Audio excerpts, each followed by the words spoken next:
If you guys are familiar with the song Stronger by Kanye West, anyone here familiar with that? Show of hands. Yeah, right? It samples the lyrics, harder, better, faster, stronger. Does anyone know where it comes from? Yeah, see? Some hipsters in here. Kidding. Daft Punk, harder, better, faster, stronger. And it was also, they also sampled this artist, Edwin Birdsong, from 1979, Cola Bottle Baby. They basically sampled the beat and put their own spin to it with the lyrics, harder, better, faster, stronger. And in turn, Kanye West sampled the lyrics, harder, better, faster, stronger, to create his song, Stronger. And what does that teach you? What I took from it, what I learned from music nowadays, is that there are no longer any original ideas. I mean, when I say original idea, I mean a purely original one, like, you know, not inspired by anything else, not based on any other current works or, you know, current ideas or theories. Nowadays, we just take from what is already established or from what we experienced, and, you know, when we create something like music, we just give our own spin to it, our own flavor. And it's mainly because there are certain constraints. When it comes to music, there are certain constraints. For those of you who are in music production here in SDA, you would know that to create a good sounding track, a musically sound track, you have to adhere to the rules of music. Scales, notes, chord progressions, and, you know, you have to stay in key and all that stuff.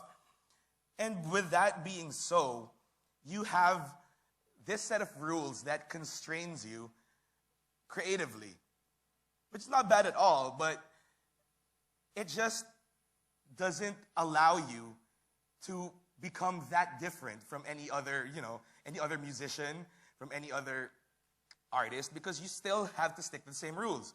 Same as humanity, for example.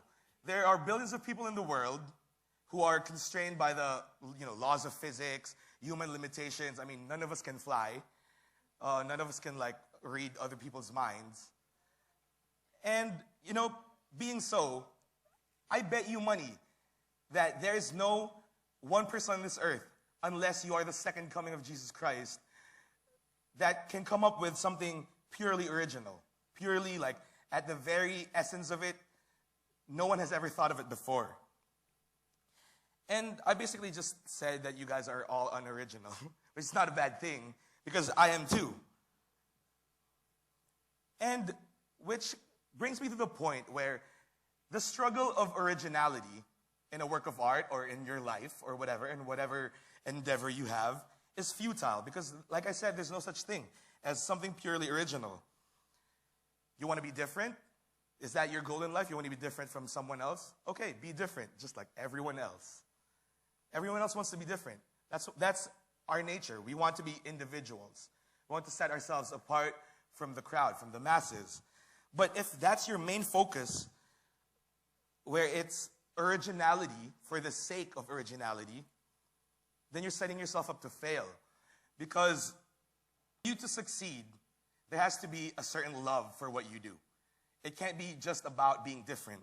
Knowing who you are, knowing what you're capable of, your skills, your strengths, your weaknesses, it's really knowing yourself and your passion, what you want to do, what you really want to do in life, what your calling is. And if it makes you happy, does it really make you happy? Like, does it really make you want to get up in the morning, shower, get up in the morning, and go out there and, you know, do what it is that you do? And in return, if you do what you love and love what you do, you will never have to work a day in your life. It will never feel like work, trust me. But I could see you guys looking at me like, oh, DJ Euric, you're unfair because your work is a party. That is true. It is a party every single night. But there's a certain amount of work, and it's a lot of work to plan the perfect party, plan the perfect set, download all the new stuff, creating the perfect set for a rocking party. There's a lot of work. And I have to go out there every single night, 10 p.m. to 6 a.m. I feel like I'm a call center agent sometimes because, I don't get any sleep. I wake up, the sun's going down already, but I'm not complaining because it never felt like work to me. I've been doing this for 7 years, and I can see myself doing it for maybe another 20, 30 years. And the second thing is, if you love what you do, trust me, you'll be really good at it. Because what they say is practice makes perfect, right? And that's true. You have to put in the hours. You have to put in the work. So if you love what you do, it won't feel like work. And you just want to keep doing it. You just want to play music, or you just want to, for photography students or whatever, you just want to take photos, keep practicing, until one day you wake up and you're just like, what up, guys? I'm DJ Euric. But then, I'm kidding. You're just one day going to wake up and be a master of your craft because you put in the hours, you put in the work. And you barely notice it because you love what you're doing. It's enjoyable to you. And for you guys, I'm pretty sure there were naysayers. There were like your friends, your family, even your parents or siblings who tell you like, hey, take up this instead. Take up business management instead. Or take up economics. Make money. Be a doctor. Be a lawyer. No offense to those who want to be doctors or lawyers. Those are noble callings. But does that really make you happy? But you should never worry about the money at first. You should never worry about the money to begin with. If you're thinking, oh, there's no money in DJing, there's no money in playing the drums, there's no money in photography, there's no money in art, there's no money in whatever path you choose. If that's your worry at first, then you're already setting yourself up to fail. Because once you become a master of your craft, someone will pay you to do it, guaranteed. Don't fall for what I call the Zagu mentality. You guys remember Zagu though, right? Pearl Shakes back in the late 90s, early 2000s was amazing. All of a sudden, popped up everywhere, and then copycats, like Orbits or something, I don't know. Like, where are they now? They're not even here anymore. I can hardly tell you where I could find a Zagu. What happens there is people see something successful. People see that there's money in it. And they think, oh, I can do that too. I can make money too by copying the same thing. But then again, there's no love, no passion for it that helps you take it to the next level, helps you be number one. Like, for example, nowadays, the new Zagu, milk tea. Same thing. Milk tea here, milk tea there. Pretty soon it's going to die out. And as more recently, at least in my field, the new milk tea or the new Zagu is DJing. Everyone wants to be a DJ nowadays. Just because it's easy. Because you can download this program, buy this really inexpensive gadget, and, be a DJ. But it's not that easy. You have to put in the work. You have to have the love for the music. You can't just look at, for example, oh, look at DJ Euric. He's successful. He's making all this money, whatever. And I can do that too. You probably can. But you have to have the love for the craft, the love for the art of DJing or music. If there's no love, no success. Simple as that. When I started, DJing wasn't as popular as it is now. It was expensive. You had to buy turntables, cost you maybe 100 grand for second-hand equipment. So it wasn't as popular. Like, you couldn't download a program and automatically it'll beat match for you. It'll match the songs for you. You can't do that. You really had to put in the work. And in Ateneo, when I was about to graduate, everyone was busy thinking about internships, thinking about which firm they want to work for, which multinational company they want to apply to. Me, I was never interested in that. I always knew even back in the day when I was a kid, that I wanted to perform something. I wanted to perform. I wanted to do something creative. But God didn't, gift me with sick dance moves. I couldn't play an instrument. And I only sing in the shower and in my car. So what was I to do? And then DJing fell into my lap in my last year in Ateneo. And I was like, great, this is it. I get to perform. I get to make music as, like my career. Then I'm just going to run with it. Even back then, my dad was like, oh, that's a hobby. You're not going to make money out of it. It's not going to last long. Dad, what's up? See? Like when I come home at like 6 in the morning and my dad's like, what's up, son? He used to complain. He used to be like, oh, you're going to do drugs, you're going to do this. No, now he's just like, what's up?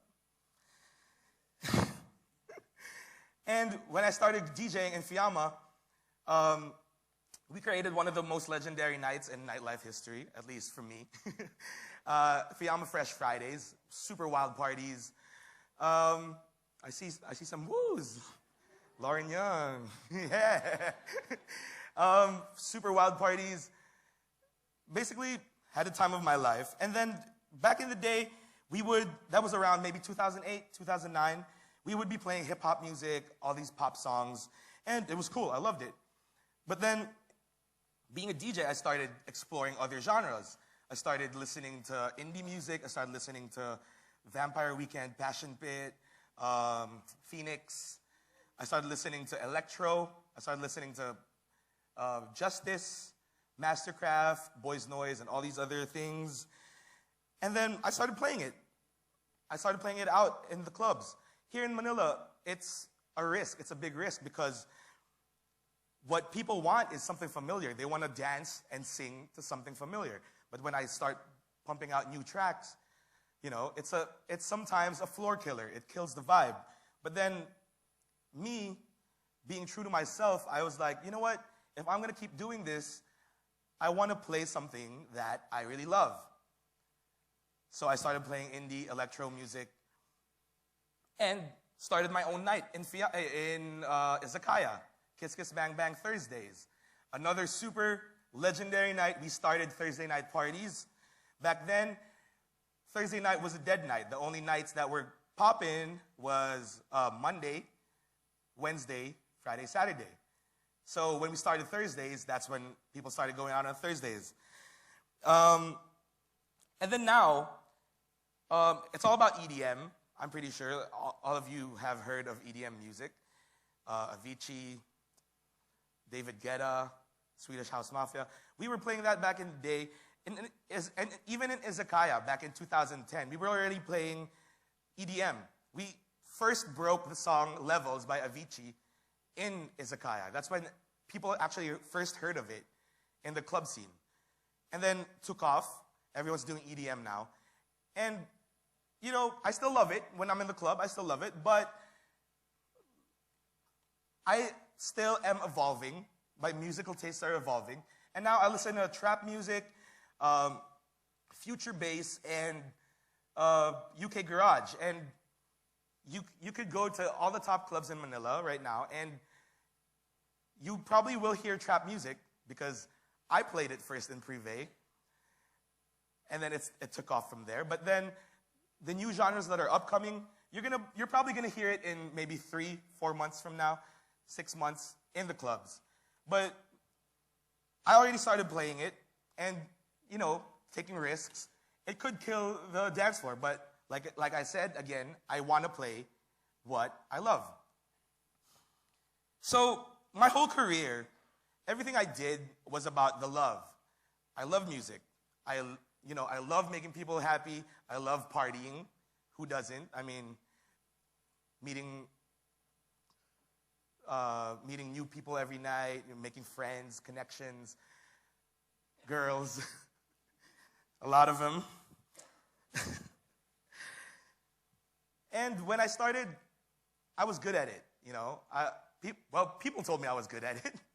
I didn't all of a sudden wake up and say, yo, I'm good at this. People told me, oh, you're so good. You're so good.